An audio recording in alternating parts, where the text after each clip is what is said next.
Kalau engkau ingin sesuatu kembali ke asalnya, pertama engkau harus mengizinkannya tersebar. Kalau engkau ingin sesuatu melemah, pertama engkau harus membiarkannya kuat. Kalau engkau ingin menyingkirkan sesuatu, pertama engkau harus membiarkannya jaya. Kalau engkau ingin memiliki sesuatu, pertama engkau harus memberikannya. Nah, ini juga kelanjutan dari yin yang tadi, cuma dengan pemahaman yang agak dalam. Itu saya ambil kalimat pertama. Kalau engkau ingin sesuatu balik ke asalnya, engkau harus mengizinkannya tersebar. Kadang-kadang kita ingin melakukan riset. Riset itu kembali lagi seperti semula. Saya kok ingin hidup kita seperti semula ya. Nah, ini ada rumusnya. Engkau harus mengizinkannya tersebar. Ini maksudnya apa? Gimana bisa reset kalau belum berkembang? Riset itu kan kembali ke asal itu kan. Kalau sudah berkembang kemana-mana baru kembali ke asal. Jadi siklusnya orang hidup itu kan lahir, mati, lahir lagi. Kalau belum lahir, ya tidak akan ketemu mati. Maka untuk bisa sampai ke titik mati, biarkan lahir dulu. Kalau kita ingin situasi yang baru, yang seperti kelahiran kembali, harus siap mengalami sakit seperti mati. Setelah mati baru lahir kembali. Nah, mungkin di titik-titik tertentu peradaban itu kan ada sakit-sakit yang luar biasa, tapi setelah itu ada kelahiran kembali. Kalau dalam filsafat ada istilah renaissance. Jadi lahir kembali, tapi sebelum itu pasti ada sakit-sakit peradaban yang luar biasa. Jadi kalau engkau ingin lahir kembali, butuh sakit dan kematian-kematian. Kalau engkau ingin kembali ke asal, engkau harus mengizinkannya tersebar. Kalau engkau ingin sesuatu melemah, pertama engkau harus membiarkannya kuat. Nah, ini kan seolah-olah bertentangan, tapi bagaimana kita ingin melemahkan sesuatu kalau sesuatu itu belum kuat? Berarti kalau dia belum kuat, dia masih lemah. Kalau masih lemah, perlu kita perlemah. Dia sudah lemah. Berarti kalau kita ingin melemahkan sesuatu atau seseorang atau sekelompok orang, itu berarti sebenarnya kita mengakui dia sudah kuat.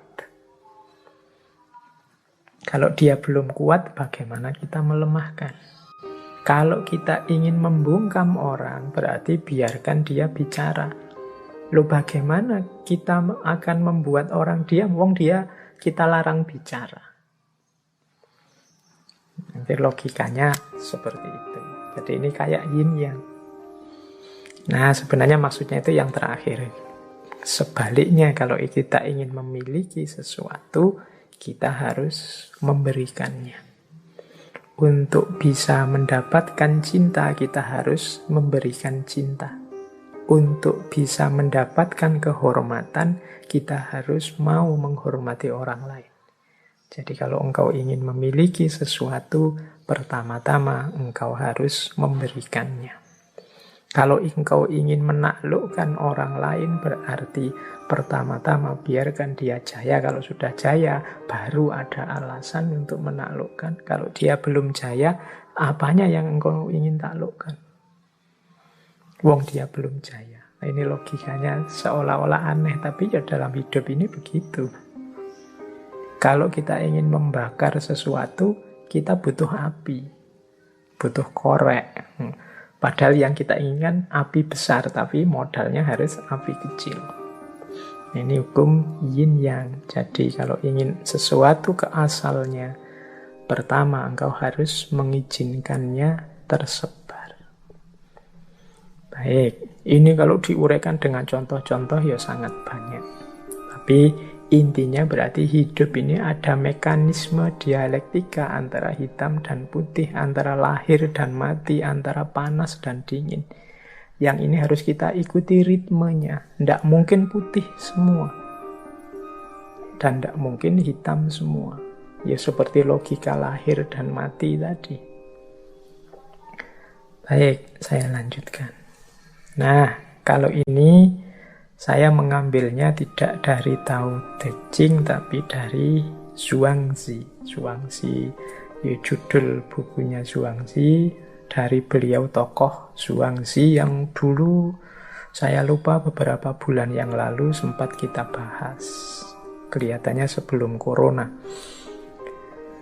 Nah, ada kalimat begini. Yin dalam bentuknya yang tertinggi adalah membekukan, dan yang dalam bentuknya yang tertinggi mendidihkan. Yang dingin berasal dari langit, sementara yang hangat berasal dari bumi. Hubungan dari kedua hal itu menciptakan harmoni, dan dari sanalah lahir segala sesuatu. Mungkin ini hukum tentang segala sesuatu meskipun tidak terlihat. Ini kalimat Zhuangzi ini menegaskan saja bahwa hidup ini harus seimbang antara yin dan yang. Kalau yin saja, hidup ini akan beku. Kalau yang saja, hidup akan terbakar. Teman-teman harus paham benar ritme antara yin dan yang ini. Misalnya dalam pergaulan itu kita ketemu yang karakternya yin, ada yang karakternya yang. Ayo diidentifikasi. Kita punya teman yang pendiam, tidak bisa ngomong. Yo, untuk mengimbangi mungkin kita yang mancing-mancing. Kita hidupkan karakter yang dalam diri kita. Apa ada Pak? Yo ada, wong yo.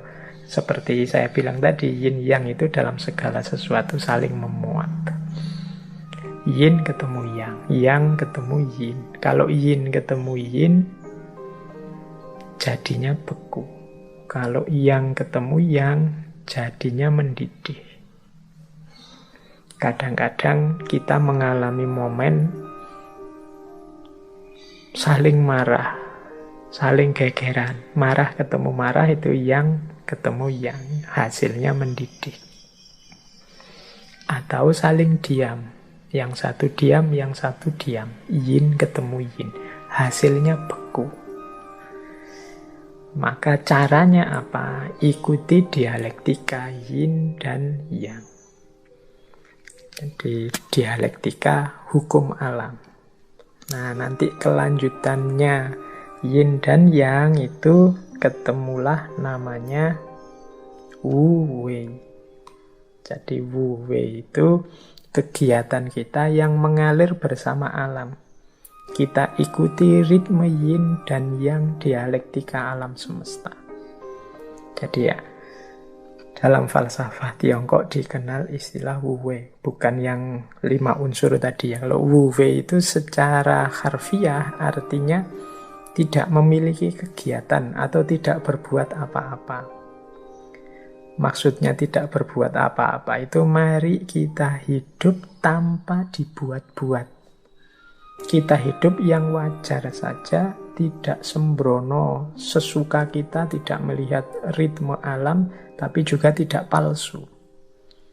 Seseorang silahkan mengalir saja dengan ritme kodrat alami kehidupan ini. Jadi kita jalani hidup secara alami, tanpa ketegangan, dengan sederhana, dengan bebas. Tidak melakukan sesuatu yang sia-sia, tidak ada gunanya. Apalagi melakukan sesuatu yang hanya untuk dipamerkan saja, sama sekali tidak ada gunanya. Ini namanya Wu Wei.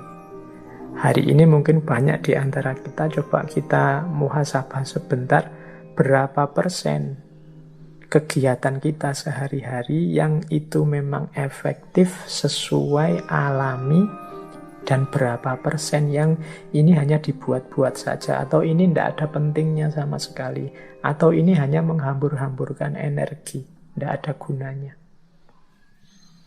Nah, jadi ini kelanjutannya yin yang itu berarti menyarankan kita untuk hidup selaras dengan ritme alam.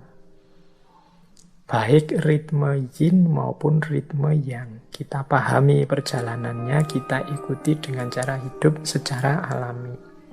Filsafatnya namanya Wu Wei.